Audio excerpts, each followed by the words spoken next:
জান আমার উপর কেন রাগ করছে? আমার সাথে এত শ্রদ্ধা সম্মান নিয়ে কথা বলতো কেমন লাগে বলো, নাহলে তো আমি এখনই আসতাম। ঠিক আছে। এখন আসলে আমার আর রোজা থাকবে না। জান আমার উপর কেন রাগ করছে? আমার সাথে এত শ্রদ্ধা সম্মান নিয়ে কথা বলতো কেমন লাগে বলো, নাহলে তো আমি এখনই আসতাম। আমার জাস্ট বুকটা ভেঙে গেছে। এইভাবে মানুষ বিজয় উদযাপন করে? আসল নাম মোহাম্মদ নজরুল ইসলাম, যাকে আপনারা চেনেন আসিফ নজরুল নামে। মোহাম্মদ নজরুল ইসলাম নাম পাল্টে যেভাবে আসিফ নজরুল হয়েছেন, ঠিক একইভাবে খোলস পাল্টে এক এক সময় এক এক পাত্রে হাজির হয়েছেন। পাত্র আলাদা হলেও পাত্রী হিসাবে আসিফ নজরুল সবখানে ফিট। কতটা ফিট সেটা জানতে আজকের পুরো অনুসন্ধান। আসিফ নজরুল স্যার, তুমি আসলে কার? কথায় আছে প্রয়োজনীয়তাই উদ্ভাবনের জনক। আসিফ নজরুল স্যারকে নিয়ে আজকের অনুসন্ধানটাও প্রয়োজনের প্রেক্ষিতেই করতে হয়েছে। অনেক জরুরি ইস্যুর মাঝেও আসিফ নজরুল স্যারের ইস্যুটাকে প্রাধান্য দিতে হয়েছে, কারণ তার হাতে আমাদের ভবিষ্যৎ গড়ার দায়িত্ব দিয়েছি আমরা।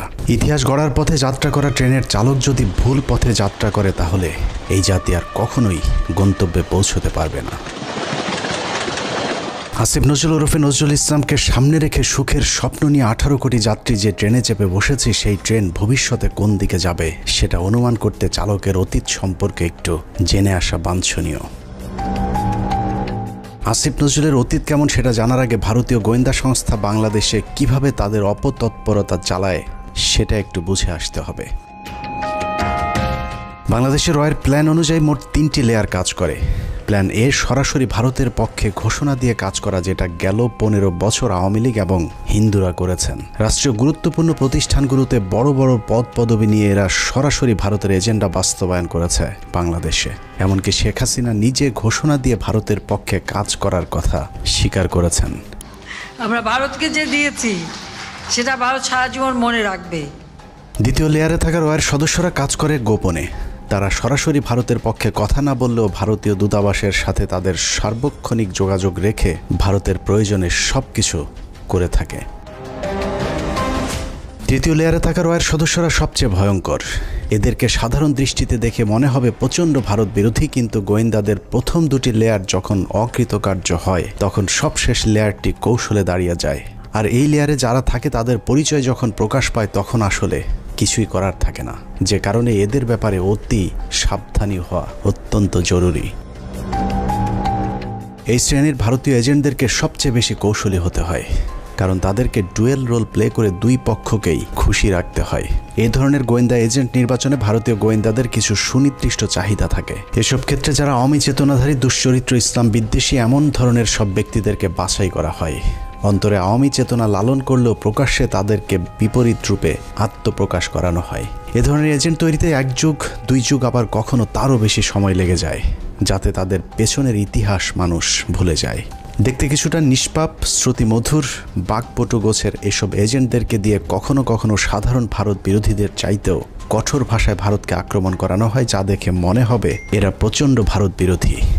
আর এভাবেই তাদেরকে ভারত বিরোধী শিবিরে ধীরে ধীরে জনপ্রিয় করে তোলা হয়। এমন অত্যন্ত যৌক্তিক কারণে আজকে ভারতের বিরুদ্ধে আমাদের স্বাধীনতার ডাক দিতে হবে, ভারতের বিরুদ্ধে আমাদের সার্বভৌমত্বের ডাক দিতে হবে। আসিফ নজরুল ভারতের সেই দীর্ঘমেয়াদী প্ল্যান সি এর অংশ কিনা সেটা বুঝতে আমাদেরকে আরও 32 বছর পেছন থেকে শুরু করতে হবে। 19 জানুয়ারি 1992। 1975-এর 15 আগস্ট থেকে 1981 সাল পর্যন্ত 6 বছর ভারতীয় মগজ ধোলাইয়ের পর দেশে ফেরেন শেখ হাসিনা। শেখ হাসিনা দেশে ফেরার 15 দিনের মাথায় জিয়াউর রহমানকে হত্যা করে ভারত। জিয়াউর রহমান যেভাবে আন্তর্জাতিক মহলের কাছে জনপ্রিয় হয়ে উঠছিলেন, তাতে ভারতের মাথা ব্যথার কারণ হয়ে দাঁড়ায়, যে কারণেই তাকে হত্যা করে এরশাদকে ক্ষমতায় বসানো হয়। এদিকে প্রধানমন্ত্রী হিসেবে শেখ হাসিনাকে প্রস্তুতির কাজও চলতে থাকে। 1990 সালে এরশাদের পতনের পর ভারতের ইচ্ছে ছিল শেখ হাসিনাকে প্রধানমন্ত্রী বানানোর, কিন্তু 1991 সালে নির্বাচনে সবাইকে অবাক করে দিয়ে বাংলাদেশের মানুষ বেগম খালেদা জিয়াকে প্রধানমন্ত্রী নির্বাচিত করেন। 1991 সালে খালেদা জিয়া প্রধানমন্ত্রী হবার বছর না ঘুরতেই শুরু হয় ভারতের প্রথম চক্রান্ত। 1992 সালের শুরুতেই শুরু হয় দেশকে বিভাজনের মুখে ঠেলে দেওয়ার প্রথম ভারতীয় অভিযান। ভারতীয় চর জাহানারা ইমামকে সামনে রেখে প্রতিষ্ঠা করা হয় 71-এর ঘাতক দালাল নির্মূল কমিটি এঘাদানিক। শুরু হয় বিভাজনের রাজনীতি। শেখ মুজিবের সময়ে কথিত যুদ্ধাপরাধের মীমাংসিত একটি বিষয়কে সামনে এনে পুরো জাতিকে স্বাধীনতার পক্ষ আর বিপক্ষের দুই ভাগে ভাগ করে দেয়া হয়। সার্বভৌম রাষ্ট্রের সংবিধানকে বৃদ্ধাঙ্গুলি দেখিয়ে তৈরি করা হয় কথিত গণ আদালত, এবং সেই আদালতে বিচারিক কার্যক্রম পরিচালনা করা হয় রাষ্ট্রের বিচার ব্যবস্থাকে চ্যালেঞ্জ করার অপরাধে খালেদা জিয়া সরকার জাহানারা ইমাম সহ 24 জনের বিরুদ্ধে একটি রাষ্ট্রদ্রোহ মামলা করেন। নিশ্চয়ই ভাবছেন অনুসন্ধানের কোথা থেকে কোথায় যাচ্ছি। আসলে এত কিছু বলার কারণ, যাকে নিয়ে অনুসন্ধানের শুরু করেছে সেই আসিফ নজরুলের আসল পরিচয় খুঁজে বের করতেই এত কিছু বলা হচ্ছে। 1992 সালে খালেদা জিয়ার সরকার প্রথম ভারতের যে ষড়যন্ত্র রুখে দিয়েছিলেন, সেই ষড়যন্ত্রের উদ্যোক্তাদের মধ্যে অন্যতম ছিলেন জাহানারা ইমাম, শাহরিয়ার কবির, মুনতাসির মামুন এবং ভারতীয় গুপ্তচর আসিফ নজরুল। জাহানারা ইমামকে প্রধান আসামি করে খালেদা জিয়ার সরকার যে রাষ্ট্রদ্রোহ মামলাটি করেছিল, সেই মামলার অন্যতম একজন আসামি ছিলেন আমাদের আজকের আসিফ নজরুল ওরফে মোহাম্মদ নজরুল ইসলাম। এই যে আসিফ নজরুল এখন নাম করা কলাম লেখক, তাকে নিয়োগ করা হলো। আপনারা জেনে খুশি হবেন, আসিফ নজরুলের আদর্শিক গুরুর নাম জনাব শাহরিয়ার কবির। শাহরিয়ার কবির যখন সাপ্তাহিক বিচিত্রার সম্পাদক, আসিফ নজরুল ছিলেন তার প্রধান সেনাপতি। ভারতের এজেন্ডা বাস্তবায়নে ভারতের প্রধান সেনাপতির ভূমিকায় ছিলেন শাহরিয়ার কবির। শাহরিয়ার আসিফদের যৌথ প্রযোজনায় ভারতীয় মিশন বাস্তবায়নের কাজ যখন তুঙ্গে, তখন ভারতীয় ষড়যন্ত্রের বীজ দাঁত ভেঙে দিতে উল্কার মতো ছুটে আসে এক উজ্জ্বল নক্ষত্র। আমরা ভারতকে দেখিয়ে দেব ইনশাআল্লাহ, এই পৃথিবীতে বাংলাদেশের সবচাইতে বড় দুশ্মন ভারত। সবচাইতে বড় দুশ্মন কে?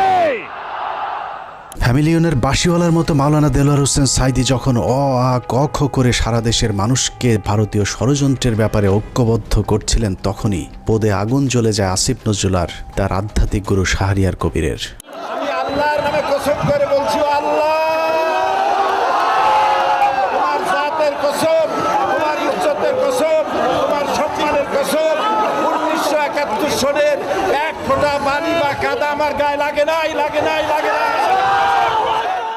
ভারতের বিরুদ্ধে গর্জে ওঠা সাঈদী 80-র দশক থেকে এদেশের মানুষকে ভারতীয় ষড়যন্ত্রের বিষয়ে সচেতন করতে থাকেন। গল্প, কেচ্ছা কাহিনীর পরিবর্তে কোরআনে বিদ্যমান রাজনৈতিক এবং অর্থনৈতিক তফসিরের মধ্য দিয়ে নতুন ধারার কোরআনের মাহফিলের যাত্রা শুরু করেন আল্লামা দেলোয়ার হোসেন সাঈদী। বিড়ালের মতো 500 বছর বেঁচে থাকার কোনো লাভ নাই, সিংহের মতো 1 ঘন্টা বাঁচতে চাই। দলমত নির্বিশেষে সকলের কাছে সাঈদী যখন সমানভাবে সমাদৃত হয়ে উঠতে থাকেন, তখন 1989 সালে আসিফ নজরুল প্রথম ব্যক্তি যিনি তার পত্রিকার পৃষ্ঠা জুড়ে এক মিথ্যা সংবাদ ছাপান, যার শিরোনাম দেয়া হয় সাঈদী সমাচার, এক ধর্ম ব্যবসায়ীর উত্থান। বিশাল সেই সংবাদের কয়েকটি লাইন পড়লে আসিফ নজরুল কত বড় মাপের একজন মিথ্যুক, প্রতারক এবং হলুদ সাংবাদিক ছিলেন সেটার কিঞ্চিত প্রমাণ পেয়ে যাবেন। লেখার শুরুতেই সাংবাদিক আসিফ নজরুল লেখেন, মাওলানা দেলোয়ার হোসেন সাঈদী বিরোধী সাম্প্রতিক গণবিক্ষোভের মধ্য দিয়ে এদেশে মৌদুদিবাদ এবং ধর্ম ব্যবসার রাজনীতির অগ্রহণযোগ্যতা আবারও প্রমাণিত হয়েছে। সিলেট, ঢাকা, চট্টগ্রাম সহ দেশের বিভিন্ন স্থানে জামাতের মঞ্চনায়ক সাঈদীর বিরুদ্ধে স্বতঃস্ফূর্তভাবে জনমত গড়ে উঠেছে। পিরোজপুরের এই মাওলানার জীবনে বিতর্কের সূচনা আগে থেকেই। শর্ষিনা মাদ্রাসায় 5ম ক্লাসের ছাত্র থাকাকালীন অবস্থায় জামাত রাজনীতি সংশ্লিষ্ট থাকার সন্দেহে তাকে মাদ্রাসা থেকে বের করে দেওয়া হয়। তারপর তিনি লেখেন, শর্ষিনা মাদ্রাসার পর তিনি খুলনা আলিয়া মাদ্রাসায় ভর্তি হন। সে মাদ্রাসা থেকে তিনি কামেল পাশ আদৌ করেছেন কিনা এ নিয়ে দেশের আলেম সমাজের প্রচুর সন্দেহ রয়েছে। দেশের শতাধিক আলেম এ বিষয়ে সত্যতা প্রমাণের জন্য সাঈদীর প্রতি একাধিকবার চ্যালেঞ্জ ছুড়ে দিলেও দেলোয়ার হোসেন সাঈদী নাকি কখনোই সেই চ্যালেঞ্জ গ্রহণ করেননি। সাঈদীর ইসলাম শিক্ষার পরিপূর্ণতা নিয়ে প্রশ্ন থাকলেও তার কণ্ঠ চটলতা এবং শ্রোতা আকর্ষণ ক্ষমতা বরাবরই দ্বিধাহীনভাবে স্বীকৃত। বিভিন্ন টকশোতে ব্যক্তিগত আক্রমণ করার বিরুদ্ধে সবক দেয়া আসিফ নজরুল তার সেই লেখায় দেলোয়ার হোসেন সাঈদীকে চরমভাবে ব্যক্তিগতভাবে আক্রমণ করেছিলেন। তিনি লিখেছেন, বিভিন্ন সূত্রের দেয়া তথ্য অনুযায়ী স্বাধীনতা যুদ্ধের আগেই কণ্ঠ সম্পদকে অবলম্বন করে সাঈদী পিরোজপুরের গড়ের হাটে সুর করে আতর, তসবিহ, ধর্মীয় পুস্তক বিক্রি করে জীবিকা নির্বাহ করতেন। এরপর গুরুত্বপূর্ণ দুটি লাইন আছে, সেই লাইনগুলো আপনাদেরকে জানানোর আগে আসিফ নজরুল দেলোয়ার হোসেন সাঈদীকে নিয়ে সম্প্রতি একটি বক্তব্য দিয়েছেন, সেটা দেখে আসা যাক। একমাত্র দেলোয়ার হোসেন সাঈদী ছাড়া আমার জানা মতে আর কি, বাকি সবারই আপনার যতটুকু আমি পড়াশোনা করেছি ইনভলভমেন্ট ছিল। হঠাৎ করে দেলোয়ার হোসেন সাঈদীকে নির্দোষ দাবি করা আসিফ নজরুল 1986 সালে কি বলেছিল সেটা তার সেই লেখাতেই রয়েছে। আসিফ নজরুল প্রথম ব্যক্তি যিনি দেলোয়ার হোসেন সাঈদীকে যুদ্ধাপরাধী হিসেবে অভিযুক্ত করেছিলেন। তিনি লিখেছেন, সাঈদী স্বাধীনতা যুদ্ধের সময় পাক হানাদার বাহিনীর প্রত্যক্ষ সহযোগিতায় লিপ্ত ছিলেন। তিনি ধর্মের দোহাই দিয়ে গনিমতের মাল হিসাবে গড়েরহাট বন্দরের হিন্দু সম্প্রদায়ের বাড়িঘর লুট করেছেন এবং মদন নামে একজন হিন্দু ব্যবসায়ীর দোকান ঘর ভেঙে দিয়ে নিজের বাড়িতে নিয়ে গেছেন বলেও দাবি করেছেন আসিফ নজরুল। মুক্তিযুদ্ধের পর সাঈদী দীর্ঘ সময় পালিয়ে থাকেন এবং 10 বছর পর নাকি নিজ গ্রামে আসেন। পুরো লেখার শুরু থেকে শেষ পর্যন্ত পুরোটাই সাঈদী সম্পর্কে যা কিছু বলা হয়েছে সব ডাহা মিথ্যা। আর এই হচ্ছে আসিফ নজরুলের সাংবাদিকতার নমুনা। আসিফ নজরুল নিজের খোলস পাল্টানোর সময় মাঝে একবার এই লেখার ব্যাখ্যা দিয়েছিলেন, যেখানে তিনি বলেছিলেন শাহরিয়ার কবিরের দ্বারা প্রভাবিত হয়ে নাকি তিনি সাঈদী সম্পর্কে এসব লিখেছিলেন। কিন্তু এটা শুধু একটা চুরি কিংবা ছিনতাইয়ের ঘটনা নয়। এই লেখার মাধ্যমে দেলোয়ার হোসেন সাঈদীর বিরুদ্ধে যুদ্ধাপরাধের অভিযোগ উঠতে শুরু করে এবং তারই ফলশ্রুতিতে আওয়ামী লীগ সরকার দেলোয়ার হোসেন সাঈদীকে আটক করে এবং দীর্ঘ 1 যুগ জেলখানায় বন্দী থাকার পর শাহাদাত বরণ করেন দেশবরেণ্য এই আলেম। আসিফ নজরুলের এক লেখায় একজন নিষ্পাপ মানুষের জীবন কেড়ে নিয়েছে। অতএব দেলোয়ার হোসেন সাঈদীর হত্যাকাণ্ডের জন্য আসিফ নজরুল প্রত্যক্ষভাবে দায়ী। আসিফ নজরুল যে আগাগোড়া একজন চেতনাধারী লোক সেটা গণজাগরণ মঞ্চের সময়ও প্রমাণিত হয়েছে। আসিফ নজরুলের নাকের ডগায় গণজাগরণ মঞ্চের নামে বাংলাদেশের বিচার ব্যবস্থাকে গণধর্ষণ করা হলেও আসিফ নজরুল গণজাগরণ মঞ্চের ব্যাপারে একদম টু শব্দ পর্যন্ত করেননি। বস্তুত শাহবাগের গণজাগরণ মঞ্চ সেই আসিফ নজরুলদেরই ঘাতক দালাল নির্মূল কমিটির ফসল।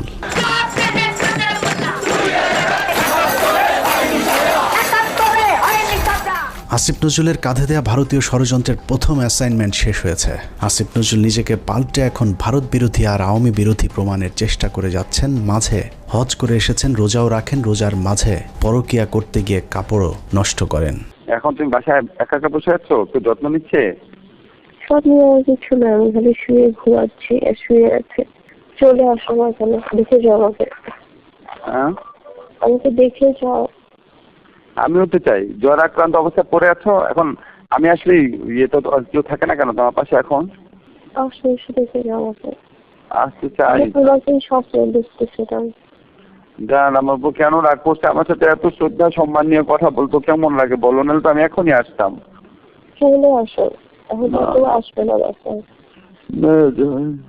তোমার গাড়ি নাই? না, গাড়ি নাই। তুমি আসো না, কেউ আসবে না। এখন বাসার মধ্যে একটু জানলেই লাগছে আসতে। আচ্ছা ঠিক আছে, এখন আসলে আমার রোজা থাকবে না।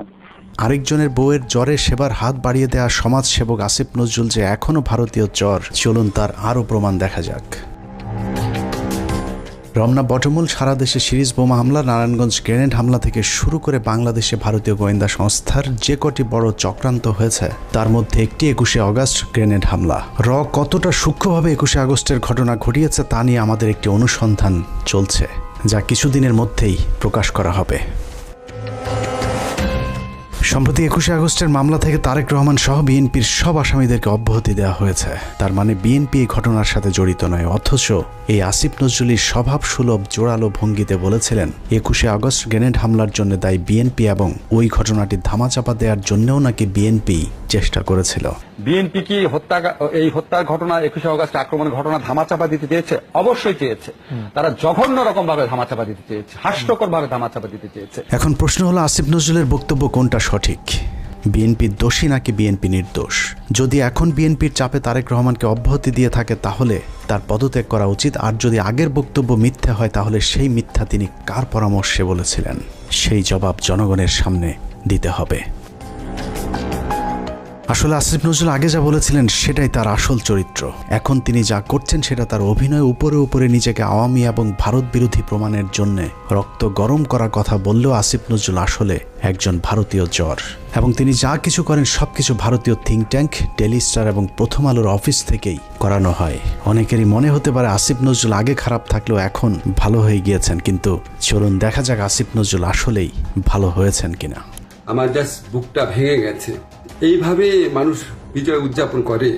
আপনার পলিটিক্যাল অপোনেন্টের উপর আপনার রাগ থাকতে পারে, আপনার পুলিশের উপর রাগ থাকতে পারে, এই জন্য এইভাবেই নির্বিচার হামলা করা হবে। 5 তারিখ বিজয়ের পর আসিফ নজরুলের প্রথম ভিডিও বার্তা ছিল আওয়ামী লীগের প্রতি সমবেদনা জানিয়ে। আওয়ামী লীগকে বাঁচাতে তার কাকুতি দেখে মনে হয়েছে নিজ দলের নির্যাতিত মানুষের পক্ষে দাঁড়িয়েছেন আসিফ নজরুল। অথচ তার কয়েক ঘন্টা আগেও প্রায় 2000 মানুষকে নির্মমভাবে হত্যা করেছে এই আওয়ামী লীগেরই সন্ত্রাসীরা। একটা ঘটনা যেন আর না ঘটে। আমার প্রতি যদি আপনাদের বিন্দুমাত্র ভালোবাসা থাকে, যাদের ভালোবাসা থাকে, তারা এই কাজ করবেন না। আসিফ নজরুল সেই উপদেষ্টা যার কার্যালয় থেকে শেখ মুজিবের ছবি নামাতে সবচেয়ে বেশি সময় লেগেছে। আসিফ নজরুলের বাসায় প্রায় 2 মাস পালিয়েছিলেন সামন্তলাল সেন, যিনি জ্বালাও পোড়াও নাটকের মূল হোতা। আসিফ নজরুল তার চাচা শ্বশুর জাফর ইকবালকে আটক না করে দেশ থেকে পালিয়ে যেতে সুযোগ করে দিয়েছেন। অথচ 5 তারিখের 1 সপ্তাহ আগে যিনি আন্দোলনকারী ছাত্রদেরকে পাকিস্তানি রাজাকার বলে সরকারকে ছাত্র হত্যায় উস্কে দিয়েছিলেন। আসিফ নজরুল খুনের মামলার আসামি আনোয়ার হোসেন মঞ্জুকে পুলিশ আটক করার 1 ঘন্টার মাথায় ছেড়ে দিতে বাধ্য করেছিলেন। এই ঘটনায় আসিফ নজরুল তার এক সাংবাদিক বন্ধুর মাধ্যমে 5 কোটি টাকা নগদ ঘুষ নিয়েছিলেন। ঘটনাটি তদন্ত করলেই বেরিয়ে আসবে আসিফ নজরুলের তদবিরে আনোয়ার হোসেন মঞ্জু ছাড়া পেয়েছিলেন কিনা।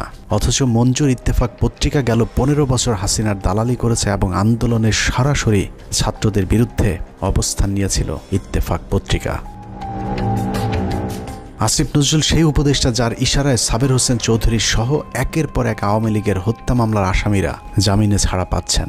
সূত্র জানিয়েছে প্রতিটি জামিনে আসিফ নজরুল মোটা অঙ্কের টাকা নিচ্ছেন। সবশেষ ঝিনাইদহের বিচারক জামিন দিতে না চাইলে তাকে ছুটিতে পাঠানোর ভয় দেখিয়ে ঝিনাইদহের আওয়ামী লীগের সাবেক এমপিকে জামিন দিতে বাধ্য করেন আসিফ নজরুল। ঝিনাইদহে নাশকতা ও হত্যা মামলায় গ্রেপ্তার আওয়ামী লীগের সাবেক 2 সংসদ সদস্যকে অন্তর্বর্তীকালীন জামিন দিয়েছে আদালত। আসিফ নজরুলের চাপে বিভিন্ন থানায় মামলা নিতে গড়িমসি করছে পুলিশ। কারণ আসিফ নজরুল গণহারে আসামিদের বিরুদ্ধে মামলা না দেওয়ার জন্য আওয়ামী লীগের পক্ষে দাঁড়িয়েছিলেন। তার দাবি শত শত মানুষের বিরুদ্ধে মামলা দেয়া যাবে না। অথচ আন্দোলনের সময় আওয়ামী লীগের হাজার হাজার সন্ত্রাসীরা ছাত্র হত্যায় অংশ নিয়েছিল। অথচ আসিফ নজরুল গণহারে মামলার বিপক্ষে। ঢালাও মামলার একটা খুব মারাত্মক একটা প্রকোপ দেশে দেখা দিয়েছে। এটা আমাদেরকে অত্যন্ত বিব্রত করে। এরই মধ্যে যেসব হত্যা মামলা হয়েছে তার অধিকাংশ আসামিকে ধরার কোনো তৎপরতা নেই। প্রায় সবখানে আওয়ামী লীগের লোকজন যেভাবে বুক ফুলিয়ে ঘুরে বেড়াচ্ছে তাতে মনে হচ্ছে এ যেন দেখার কেউ নেই। 15ই আগস্ট জাতীয় দিবস বাতিল করা হয়েছিল, সেই রায় স্থগিত করা হয়েছে আসিফ নজরুলের নির্দেশে। সবচেয়ে ভয়ঙ্কর বিষয় হলো যে ছাত্রদের প্রতিনিধি হিসাবে আসিফ নজরুল উপদেষ্টার পদ বাগিয়ে নিয়েছেন। সেই ছাত্রদের কতজন জুলাই হত্যাকাণ্ডে নিহত হয়েছিলেন তাদের সংখ্যাও এখন পর্যন্ত সঠিকভাবে গণনা করা হয়নি। যারা আহত হয়েছিল তাদেরও খোঁজ নিচ্ছে না সরকার। উন্নত চিকিৎসার অভাবে আহত অনেকে মৃত্যুর দিকে এগিয়ে যাচ্ছে। অথচ আগস্টেই বলা হয়েছিল তাদেরকে উন্নত চিকিৎসার জন্য বিদেশে পাঠানো হবে। বাস্তবে এখন পর্যন্ত একজনকেও বিদেশে পাঠানো হয়নি উন্নত চিকিৎসার জন্য। আমার এই শরীরে আমি কি করতে পারবো? যার হাত নাই সেই শরীরে কি করতে, যার পা নাই তার সে কি করতে। এখানে দেখেন চোখে অনেক গুলি আছে। আমার এলাকাতে আমার ছোট ভাই আমার একসাথে আন্দোলন করছে, ওর মাথার ভিতরে এখনো 2টা গুলি আছে। ইস্তিয়াক না, ও কি করবে? আমাদের পুনর্বাসনের একটা ব্যবস্থা করা উচিত। কি করতেছে টাকা তো কি করতেছে ওগুলা? আমরা কি উন্নয়নের, আমরা কি আর কি দেশ সংস্কারের অংশ না? এদেরকে এইভাবে অমূল্য, এদেরকে টিস্যু হিসাবে এখন ফেলে দেওয়া হয়েছে। টিস্যু, এরা এখন টিস্যু। আমিও আন্দোলনে ছিলাম, হয়তো আল্লাহ আমার শরীর সুস্থ রাখছে, আমি আল্লাহর কাছে লাখো শুকরিয়া করি। কেন লাখো শুকরিয়া করি জানেন? কারণ কি আমি যদি গুলি খেতাম, আমি যদি আহত হইতাম, কেউ দেখতে আসতো না আমাকে, কেউ দেখতে আসতো না আমাকে। আজকে এদের প্রত্যেককে আজকে এখানে দাঁড়ায় তাদেরকে আন্দোলন করতে হচ্ছে। কেন তারা আন্দোলন কেন করবে? বিডিআর হত্যাকাণ্ডের মূল রহস্য উদ্ঘাটনে একটি কমিশন গঠন করার কথা থাকলেও সেটা এখনো পর্যন্ত করা হচ্ছে না। জানা যায় আসিফ নজরুলের প্রভাবে আটকে আছে বিডিআর হত্যাকাণ্ডের তদন্ত কমিটি গঠন। আমি major Mohammad Zahidi Ahsan Habib, retired, BDR হত্যাকাণ্ডের একজন প্রত্যক্ষদর্শী। বহুদিন আগে থেকে শুনে আসছি বিডিআর হত্যাকাণ্ডের পুনর্বিচার শুরু হবে, কিন্তু আজ পর্যন্ত কোনো অগ্রগতি দেখতে পাইনি। এই পিলখানা হত্যাকাণ্ড, যে পিলখানা হত্যাকাণ্ডের সাথে সরাসরি আওয়ামী সরকার বা ভারতীয়রা জড়িত ছিল, সেই পিলখানা হত্যাকাণ্ডের বিচারের কোনো অগ্রগতি এখনও নাই।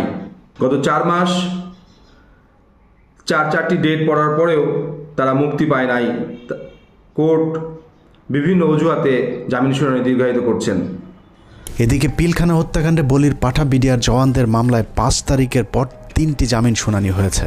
প্রথমটিতে আসিফ নজরুল পিপি নিয়োগ দেওয়ার সময় পায়নি, দ্বিতীয় শুনানির একদিন আগে পিপি নিয়োগ দেওয়া হলেও পিপি নাকি মামলার নথি দেখার সময় পাননি, আর তৃতীয় শুনানিতে নথি পড়ার জন্য আরও কয়েকদিন সময় চেয়েছেন রাষ্ট্রপক্ষ।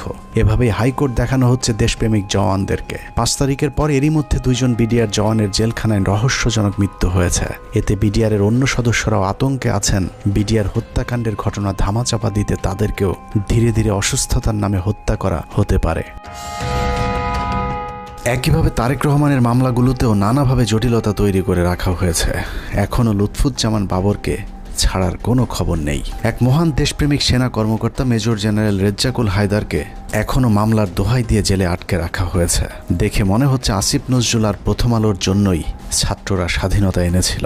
এখনও কয়েক হাজার আলেম জেলখানায় বন্দী, কৃত্রিম জটিলতা সৃষ্টি করে তাদের জামিন শুনানির সুযোগও দেওয়া হচ্ছে না। ডিজিটাল সিকিউরিটি অ্যাক্টের মামলায় হাসিনা সরকারের আমলে যারা জেলে গিয়েছিলেন তাদের অধিকাংশ এখনও পর্যন্ত জেলখানায় বন্দী আছেন। ভাবুন তো, তাদের জন্য কি স্বাধীনতা আসেনি? এখন প্রশ্ন হলো, বিদ্রোহী সরকারের বিদ্রোহী কাজী নজরুল ইসলামের ভূমিকায় অবতীর্ণ হওয়া আসিফ নজরুল তাহলে করছেটা কি? চলুন দেখা যাক আসিফ নজরুল কি করছে।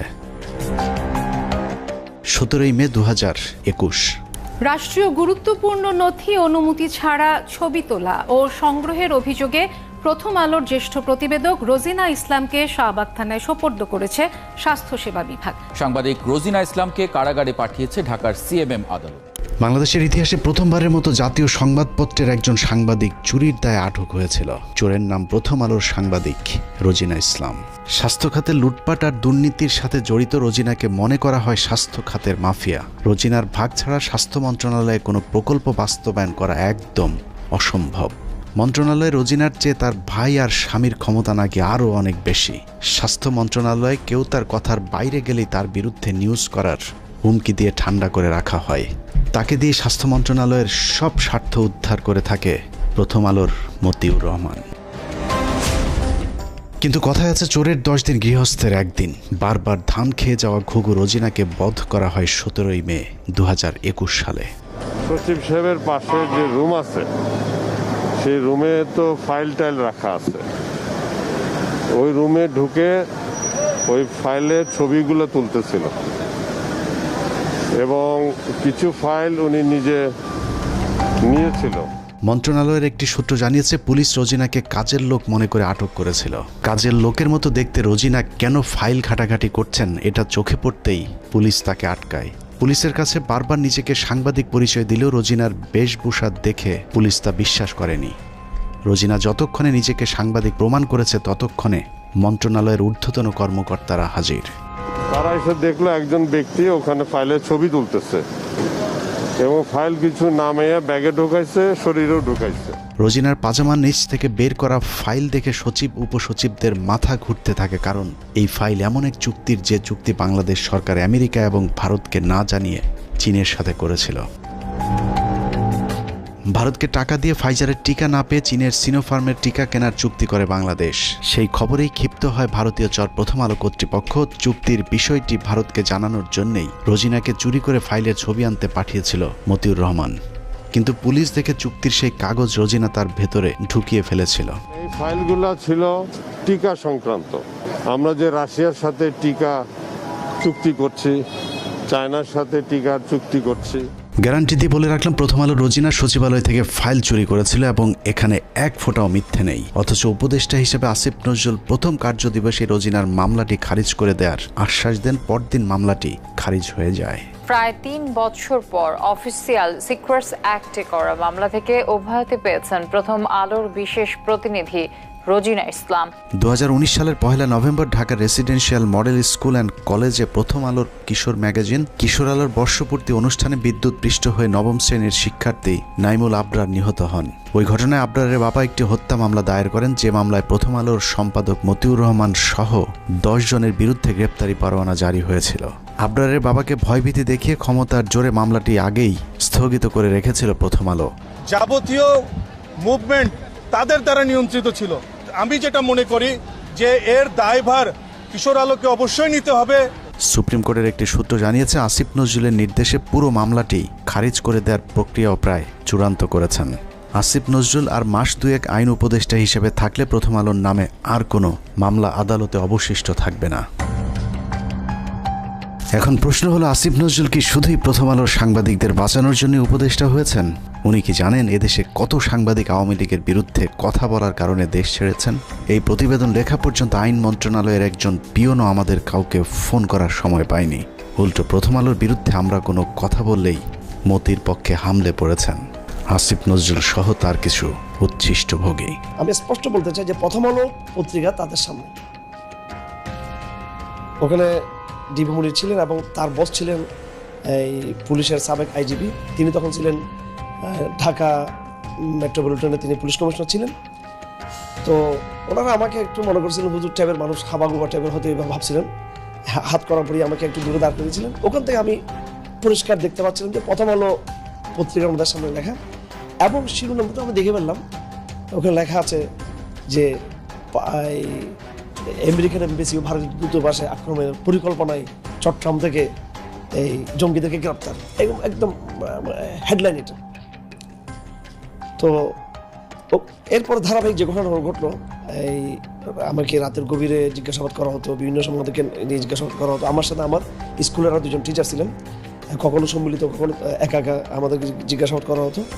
আমার সাথে যেটা করছে সেটা আমি দেখছি যে ওনারা বিভিন্ন জিজ্ঞাসাবাদের সময় বিভিন্ন মিডিয়ার সাথে তারা পুরো আলাপ করতো। প্রথম আলোর বিরুদ্ধে নিরীহ মানুষকে জঙ্গি সাজানোর অভিযোগ নিয়ে 15 মিনিটসের পক্ষ থেকে একটি অনুসন্ধান করা হয়েছিল। গুরুতর সেই অভিযোগ তুলে ধরার পর আসিফ নজরুল প্রথম ব্যক্তি যিনি প্রথম আলোর পক্ষে ফেসবুকে পোস্ট করেছিলেন। একই অনুসন্ধানে ভারতীয় রয়ের সদস্য কালবেলার সন্তোষ শর্মার বিরুদ্ধেও গুরুতর সব অভিযোগ করেছিল বাংলাদেশের শীর্ষস্থানীয় কয়েকজন আলেম। সেই ঘটনাকে কেন্দ্র করে ভুক্তভোগীরা কালবেলা কার্যালয়ে অভিযোগ দিতে চাইলে আসিফ নজরুল তথ্য মন্ত্রণালয়কে চাপ দিয়ে বিক্ষোভকারীদের বিরুদ্ধে একটি বিজ্ঞপ্তি দেন।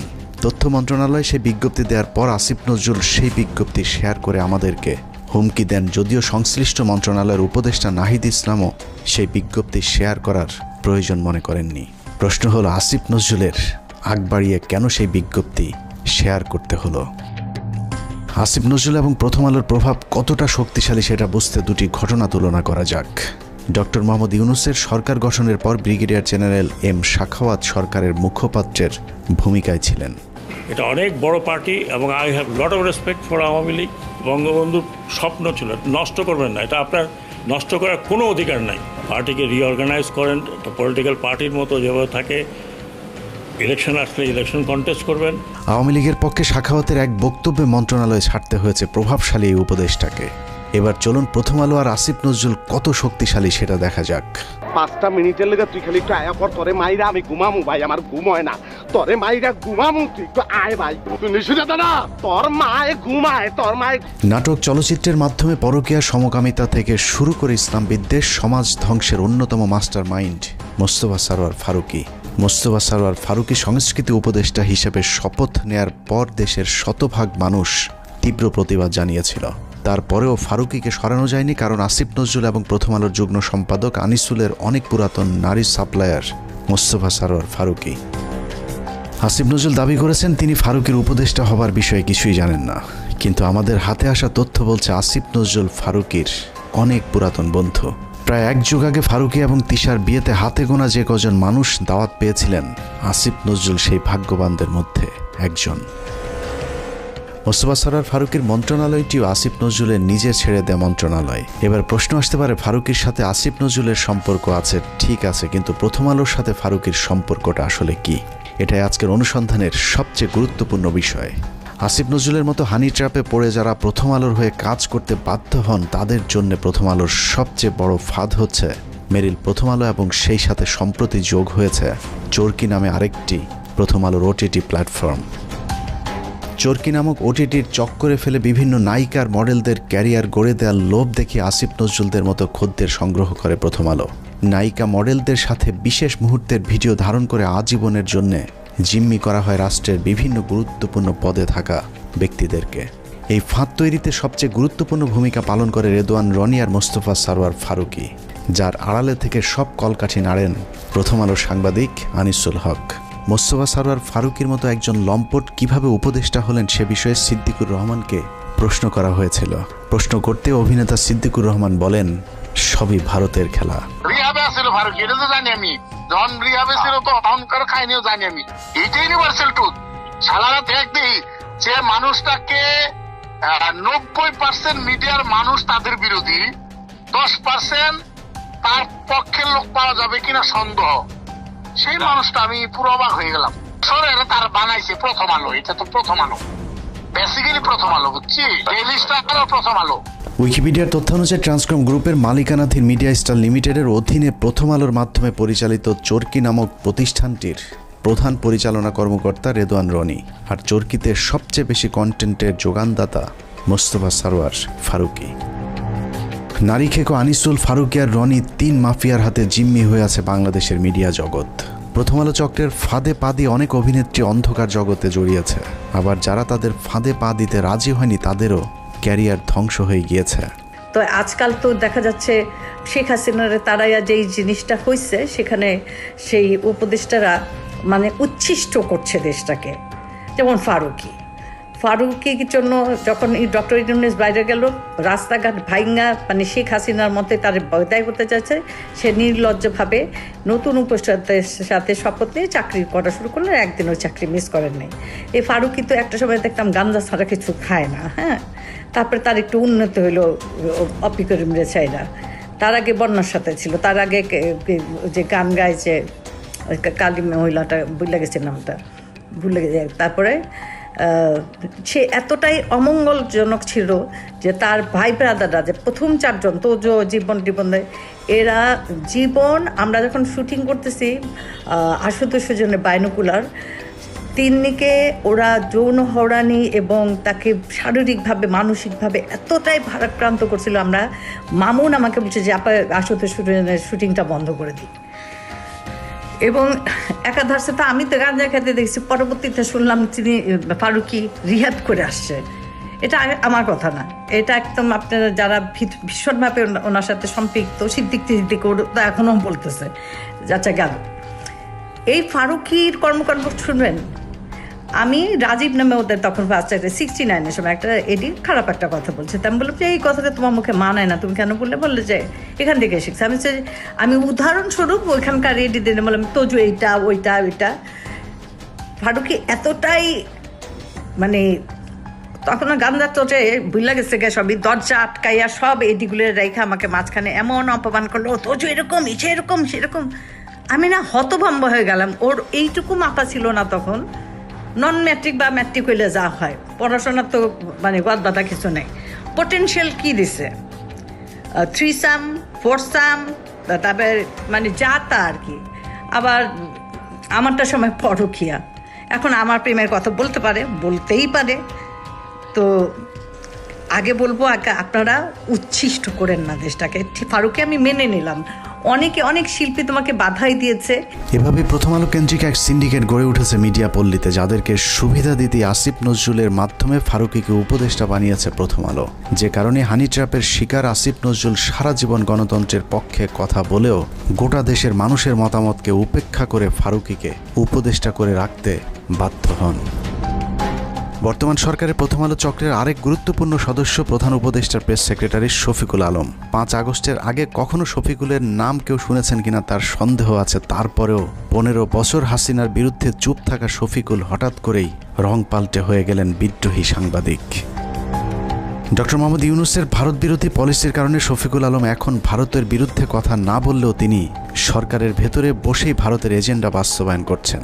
5 আগস্টের 4 দিন পর 9 তারিখে বাংলাদেশে হিন্দু নির্যাতনের মিথ্যে অভিযোগ তুলে শাহবাগে হিন্দুদের যে সমাবেশ হয়েছিল, সেই সংবাদ এএফপিতে প্রচার করে তিনি প্রথম বাংলাদেশে হিন্দু নির্যাতনের বিষয়টি আন্তর্জাতিক স্বীকৃতি দিয়েছিলেন, যে বিষয়টি তিনি ফেসবুকে পোস্ট করেছেন। এছাড়া রাহুল আনন্দের বাড়িতেও আন্দোলনকারীরাই নাকি অগ্নি সংযোগ করেছে এমন মিথ্যা গুজবও তিনি তার ফেসবুকে ছড়িয়েছিলেন।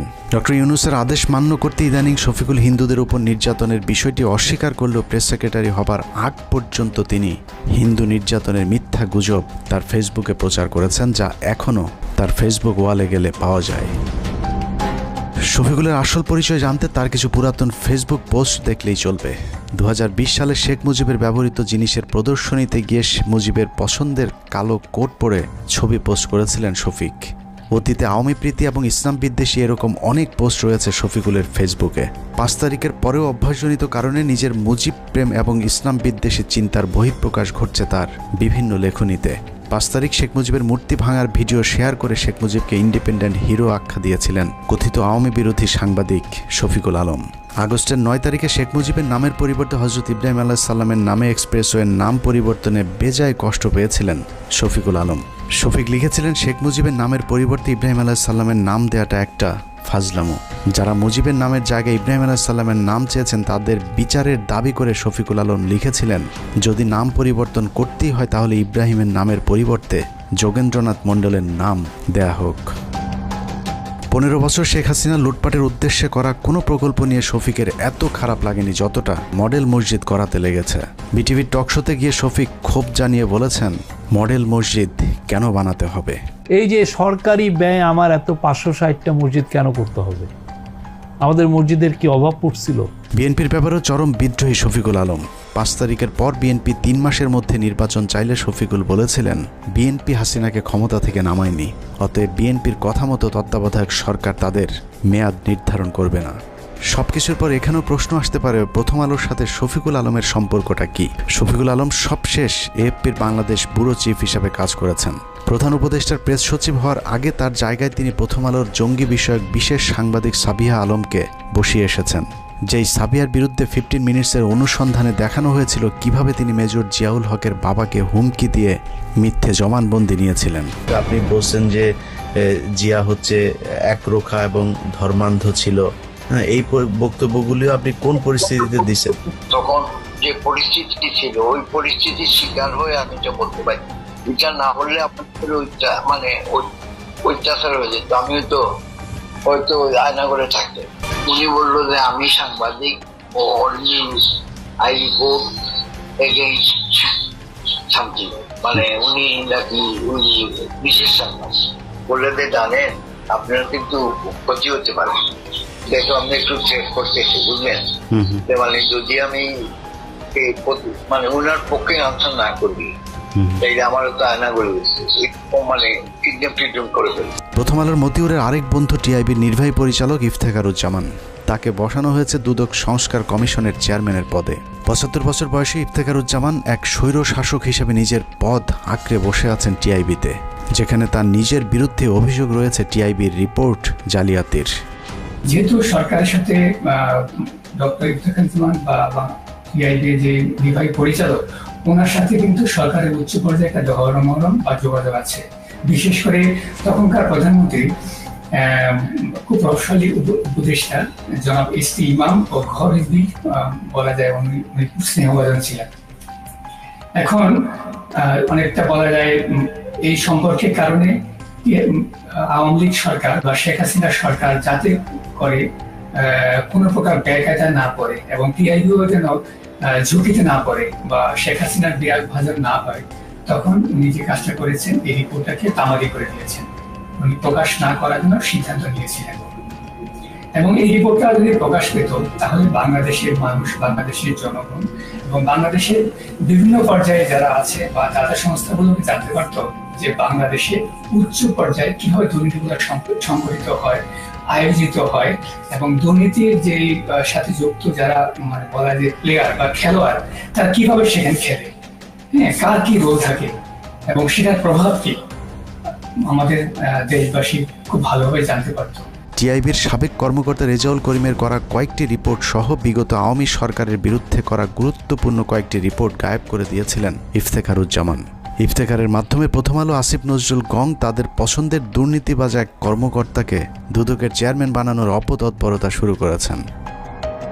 ইফতেখারুজ্জামানের নেতৃত্বে সংস্কার কমিশনের নামে কালক্ষেপণ করে দুর্নীতিবাজদের সম্পত্তি বিক্রি এবং হস্তান্তরের সুযোগ করে দেওয়া হয়েছে, অথচ অত্যন্ত সৎ এবং নীতিবান হিসেবে পরিচিত সাবেক বিচারক মোতাহার হোসেনের নাম প্রস্তাব করা হলেও আসিফ নজরুল সেটা আটকে রেখেছেন, কারণ মোতাহার হোসেনকে তিনি তারেক রহমানের ঘনিষ্ঠজন মনে করেন। আসিফ নজরুলের সাফ কথা, তারেক রহমানের ঘনিষ্ঠ কেউ দুদকের চেয়ারম্যান হতে পারবে না। 71 টিভির টকশো রিজার্ভ আলোচক, জঙ্গি বিশেষজ্ঞ, ভারতীয় আরেক রয়ের এজেন্ট ডেইলি স্টারের সাংবাদিক গোলাম মর্তুজা। 2018 সালে নির্বাচনের আগেও তারেক রহমান আর খালেদা জিয়াকে জঙ্গিদের নেতা বলা মর্তুজা হঠাৎ করে আওয়ামী বিরোধী ভিডিও আপলোড করা শুরু করেন ইউটিউবে। সেখান থেকে প্রথমে ডেইলি স্টার, সবশেষ আসিফ নজরুল মাহফুজ আনামের তদবিরে যুক্তরাষ্ট্রের প্রেস সেক্রেটারির পদ বাগিয়ে নিয়েছেন আওয়ামী এই সাংবাদিক। আর এর সবকিছুই হচ্ছে ভারতীয় চক্র প্রথম আলো ডেইলি স্টারের পরামর্শে। হঠাৎ করে রং পাল্টানো গোলাম মর্তুজা আওয়ামী লীগের দালালিটা পুরোপুরি এখনও ছাড়তে পারেননি।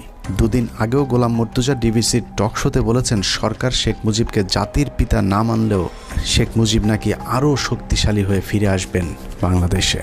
আর এটাই হচ্ছে সাংবাদিক গোলাম মর্তুজার আসল চেহারা। বঙ্গবন্ধু জাতির জনক হিসেবে যেভাবে ছিল সেভাবে থাকতে দিলেই সবচেয়ে ভালো হতো। বঙ্গবন্ধুকে ব্যবহার করা হয়েছে, সেই বঙ্গবন্ধুর আরেকবার মূল্যায়ন হবে এদেশে। এভাবেই প্রথম আলোর সব আওয়ামী চেতনাধারী বুদ্ধিজীবীদেরকে সরকারের গুরুত্বপূর্ণ সব জায়গায় বসিয়ে প্রথম আলো আর ভারতের অবস্থানকে শক্তিশালী করছেন আসিফ নজরুল। আসিফ নজরুল যে মন থেকেই সবকিছু করছেন তা নয়, অনেক কিছু সে না চাইলেও করতে হচ্ছে, কারণ আসিফ নজরুল অনেক আগে থেকেই তার আলু আরেকজনের ক্ষেতে বর্গা দিয়ে রেখেছেন। এই আলুর দোষে পুরো আইন মন্ত্রণালয় এখন আওয়ামী লীগ দখলে নিয়েছে। আসিফ নজরুল যেন নীরব এক দর্শক। বিষয়টা একদমই হাস্যকর নয়। আপনি কি জানেন আসিফ নজরুলের ব্যক্তিগত সহকারীকে? আসিফ নজরুলের ব্যক্তিগত সহকারী হচ্ছেন শামসুদ্দিন মাসুম, যিনি তত্ত্বাবধায়ক সরকার ব্যবস্থা বাতিলের মূল হোতা সাবেক প্রধান বিচারপতি ABM খায়রুল হকের ব্যক্তিগত সহকারী ছিলেন। নরেন্দ্র মোদীর সবশেষ নির্বাচনে জয়ী হবার পর শেখ রেহানার সাথে সফর সঙ্গী হয়েছিলেন আসিফ নজরুলের পিএস শামসুদ্দিন মাসুম। আপনার কাছে নিশ্চয় অবাক লাগছে যে খায়রুল হকের কারণে বাংলাদেশের সব সংকটের সূচনা তার পিএস কিভাবে আসিফ নজরুলের পিএস হয়। শুধু পিএস নয়, আইন মন্ত্রণালয়ের সব কলকাঠি নাড়ছেন শামসুদ্দিন মাসুম। আসিফ নজরুলকে ভাঙিয়ে মাসুম এরই মধ্যে শুরু করেছেন ব্যাপক চাঁদাবাজি। মাসুমের বিরুদ্ধে অভিযোগ উঠেছে রেবেকা মোহাম্মদ মিমি নামে এক নারীকে বিয়ের আশ্বাস দিয়ে গর্ভে সন্তান দিয়ে ছুঁড়ে ফেলার। স্থানীয় একটি পত্রিকায় মিমি অভিযোগ করেছেন মাসুমকে বিয়ের জন্য চাপ দিলেও তিনি আইন উপদেষ্টা আসিফ স্যারের ভয় দেখাচ্ছেন। মিথ্যে মামলা দিয়ে মিমিকে জেলে ঢুকানোর হুমকিও দিচ্ছেন আসিফ নজরুলের ব্যক্তিগত সহকারী শামসুদ্দিন মাসুম। মাসুম যাই করুক, আসিফ নজরুলের আসলে কিছু করার নেই, কারণ তিনি মাসুমের কাছে জিম্মি। আসিফ নজরুল কেন মাসুমের কাছে জিম্মি সেটা বের করতে পারলেই আজকের পুরো অনুসন্ধানের মূল রহস্য বেরিয়ে আসবে। শামসুদ্দিন মাসুম আসিফ নজরুলের ঘনিষ্ঠ হবার আগে আইন মন্ত্রণালয়ের আরেক কর্মকর্তা উম্মে সরাবন তহুরাকে আসিফ নজরুলের কাছে পাঠিয়েছিলেন। কিন্তু উম্মে তহুরা যে শামসুদ্দিন মাসুমের বেড পার্টনার সেটা আসিফ নজরুল একেবারেই জানতেন না। যতদিনে জেনেছেন ততদিনে আসিফ নজরুলের গোপন ভিডিও তহুরার হাতে। সেই ভিডিওর ভয় দেখিয়ে আসিফ নজরুলের পিএসের চেয়ারে বসানো হয়েছে শামসুদ্দিন মাসুমকে। আইন মন্ত্রণালয়ে আসিফ নজরুলের চেয়ার বড় হলেও ক্ষমতায় মাসুম আর তহুরা সবার চেয়ে উপরে, আর তাদেরকে দিয়ে প্রথম আলো আওয়ামীপন্থী কর্মকর্তাদেরকে গুরুত্বপূর্ণ সব পদে বসিয়ে যাচ্ছেন। এখানে প্রশ্ন আসতে পারে, তহুরা মাসুমের সাথে প্রথম আলোর সম্পর্কটা কি? আসিফ নজরুলকে হানি ট্র্যাপে ফেলা উম্মে তহুরা ছিলেন প্রথম আলোর সাংবাদিক। এ ধরনের অভিযানে কাজে লাগাতেই প্রথম আলো তহুরাকে জুডিশিয়াল সার্ভিসে চাকরি নিয়ে দিয়েছিলেন। অনেকদিন আগে প্রথম আলো আর রয়ের রোপণ করা সেই গাছে এখন ফল ধরতে শুরু করেছে, আর আসিফ নজরুল সেই ফলের ছুঁড়ে ফেলা বিচির মতো অসহায়। মাসুমের মাধ্যমে আসিফ নজরুল তার নিয়োগ বদলি বাণিজ্য চালিয়ে যাচ্ছেন। সূত্র জানিয়েছে আসিফ নজরুল তার স্ত্রীকে আমেরিকা পাঠানোর প্রস্তুতি নিয়েছেন এবং 5 তারিখের পর থেকে দুহাত ভরে টাকা কামাচ্ছেন এবং সেই টাকা যুক্তরাষ্ট্রে পাচার করবেন বলেও তার এক ঘনিষ্ঠ সূত্র জানিয়েছেন। এরই মধ্যে তার ঘনিষ্ঠ এক সাংবাদিকের মাধ্যমে $1.3 মিলিয়ন দিয়ে বাড়ি কেনার চেষ্টা করছেন আসিফ নজরুল। আপনি সংস্কার আমার তো এই সংস্কারের প্রতি আর কোনো বিশ্বাস নাই। তো আসিফ নজরুল, আপনি এত ছাত্রদের নিয়ে এত চিল্লাপাল্লা করেন, হই হুড়স্থুল করেন যে সংস্কার করে নাকি উল্টাইয়া দিবেন, তো আপনি একজন বিচারপতি নিয়োগ দিচ্ছেন কেন? এই সংস্কারটুকু না করে একজন বিচারপতি নিয়োগ দিচ্ছেন কেন? এভাবেই চলছে আসিফ নজরুলের সংস্কার। একদিকে ভারতীয় গোয়েন্দাদের শাখা অফিস ডেইলি স্টার প্রথম আলোর এজেন্টদেরকে বিভিন্ন জায়গায় বসানো হচ্ছে, অন্যদিকে আওয়ামী লীগকে বাঁচানোর সব চেষ্টা চালিয়ে যাচ্ছেন আসিফ নজরুল। মাঝখানে যে স্বপ্ন নিয়ে মানুষ জীবন দিল তাদের সেই স্বপ্ন অঙ্কুরেই বিনষ্ট হবার পথে। তারপরেও আমাদের দেশের কিছু মানুষ স্বপ্ন দেখে আসিফ নজরুলের হাত ধরে এই দেশ সিঙ্গাপুর হবে। তাদের সাথে আমিও একটু স্বপ্ন দেখতে চাই, আর সেই স্বপ্ন বাস্তবায়ন করতে হলে বাস্তবেও কিছু একটা হতে হবে। কিন্তু আসলেই কি বাস্তবে কিছুই হচ্ছে? আসিফ নজরুল সারা জীবন প্রবাসীদের জন্য মায়া কান্না করে আসলেও কার্যত প্রবাসীদের জন্য কোনো পদক্ষেপ নেওয়া হয়নি, অথচ সেই মন্ত্রণালয়টি এখন তার অধীনেই। এখনও সৌদি, মালয়েশিয়া, সিঙ্গাপুর সহ মধ্যপ্রাচ্যে যেতে আগের মতোই বাড়তি টাকা গুনতে হয়। এখনও কেউ মারা গেলে তাদের লাশ আনার টাকাটাও ওই পরিবারগুলোর জন্য বোঝা হয়ে দাঁড়ায়। সারা বছর ভারতের বিরুদ্ধে কথা বলে বিডিআর হত্যাকাণ্ড ধামাচাপা দেওয়ার চেষ্টা করছে আসিফ নজরুল। বিডিআর জওয়ানদের ছাড়ার কোনো ব্যবস্থা নেই। আওয়ামী বিচারকেরা এখনও পর্যন্ত তাদের বিচার কার্য চালিয়ে যাচ্ছেন। আওয়ামী লীগ আমলে জেলে যাওয়া রাজনৈতিক বন্দীরা এখনও জেলে পচে মরছেন, অথচ আসিফ নজরুলের কোনো ভ্রুক্ষেপ নেই। তারেক রহমানের বিরুদ্ধে মামলাগুলোর ক্ষেত্রে আইনের দোহাই দিয়ে আটকে রাখা হয়েছে। মাহমুদুর রহমানের মতো বিপ্লবীকে আইনের দোহাই দিয়ে জেলে ঢোকানো হয়েছে। কথায় কথায় আইন শেখানো আসিফ নজরুলকে উত্তর দিতে হবে কোন আইনে শেখ হাসিনাকে ক্ষমতা থেকে সরানো হয়েছে। আসিফ নজরুল উপদেষ্টাই বা হয়েছেন সংবিধানের কোন ধারায়? পুলিশ ধরার পর 3 হত্যা মামলার আসামি মুন্নি শাহ কোন আইনে ছাড়া পেলেন? রাতের আধারে আনোয়ার হোসেন মঞ্জুর কাছ থেকে 5 কোটি টাকা নিয়ে তারপর তাকে ছাড়তে বাধ্য করা সংবিধানের কত নম্বর অনুচ্ছেদে বর্ণিত আছে? আইন উপদেষ্টার চাচা শ্বশুর হলেই কি হত্যা মামলার ওয়ারেন্টের আসামিকে বিদেশে পাঠিয়ে দেওয়া যায়? তাহলে জাফর ইকবালকে আসিফ নজরুল কোন আইনে পালিয়ে যেতে সাহায্য করেছেন? সারা দেশে হত্যা মামলার আসামিরা নির্দ্বিধায় কোন আইনের বলে ঘুরে বেড়াচ্ছেন? বাংলাদেশের সংবিধানের কোন ধারায় তাদেরকে বাঁচানো হচ্ছে? পরিস্থিতি দেখে মনে হচ্ছে প্রথম আলোর তত্ত্বাবধানে সরকারের একটি অংশ আওয়ামী লীগকে বাঁচানোর আপ্রাণ চেষ্টা চালিয়ে যাচ্ছে। এত কিছুর পরও বিএনপি জামায়াতের এক শ্রেণীর নেতারা প্রথম আলো ডেইলি স্টারকে বাঁচাতে তাদের পাশে গিয়ে দাঁড়িয়েছে, অথচ 15 বছরে বাংলাদেশকে জঙ্গি রাষ্ট্র বানানোর কারিগর এই প্রথম আলো। শুধু বাংলাদেশ নয়, খালেদা জিয়া এবং তারেক রহমানকে জঙ্গিদের নেতা হিসাবে সারা পৃথিবীর কাছে তুলে ধরেছে এই প্রথম আলো ডেইলি স্টার। 2024 সালে বলে রাখলাম, প্রথম আলোকে ভারতমুক্ত করতে না পারলে এদেশকে আবারও ভুগতে হবে। সমস্যা হলো যেদিন বুঝবেন সেদিন আর কিছুই করার থাকবে না। ভারত আর আওয়ামী লীগ যদি আরেকবার সুযোগ পায় তাহলে এই দেশকে আর কখনোই স্বাধীনতার সূর্য দেখতে দেওয়া হবে না। কে কোন দল করে জানি না, শুধু এতটুকুই বলবো, প্রথম আলোর পক্ষে যে কথা বলবে সেই ভারতীয় দালাল। অতএব প্রথম আলো আর স্বাধীনতা একসাথে বাংলাদেশের মানচিত্রে থাকতে পারে না। এটা কোনো পত্রিকা নয়, এটা ভারতীয় গোয়েন্দা সংস্থার বাংলাদেশি একটি শাখা। আমরা কোনো পত্রিকা বন্ধ চাই না, কিন্তু প্রথম আলোর বিরুদ্ধে যে মানুষ হত্যার ভয়াবহ অভিযোগ উঠেছে তার বিচার যতদিন না হবে ততদিন তাদের বিরুদ্ধে আমাদের যুদ্ধ চলবে। তাদের পাশে যে দাঁড়াবে তাকেই শত্রু হিসেবে চিহ্নিত করা হবে। আল্লাহ হাফেজ।